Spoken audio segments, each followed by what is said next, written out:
Christoph, first of all, thank you very much for being here with us. You gave some useful advices in your presentation.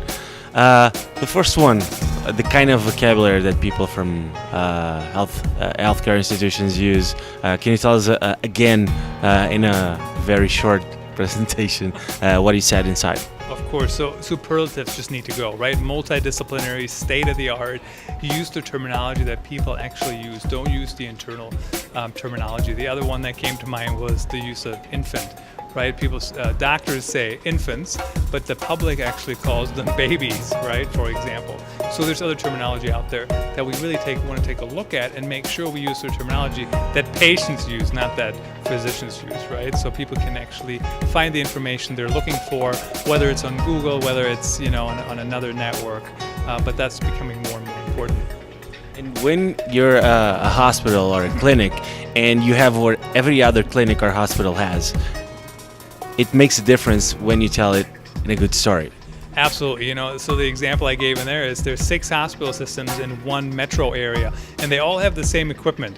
But the first one didn't tell a really good story that they just got it, right? That here's what it actually does. And the 5th one tells the best story and gets in front of people. So they might actually win just because they told the best story, they distributed it really well, and they reached people.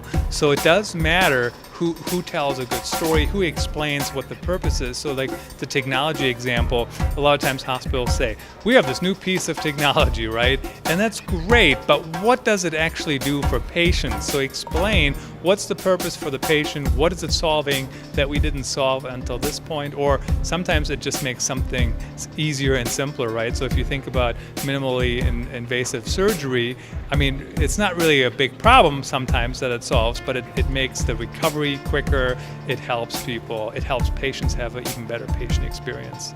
And you need to be more human to have humans interested in what you do.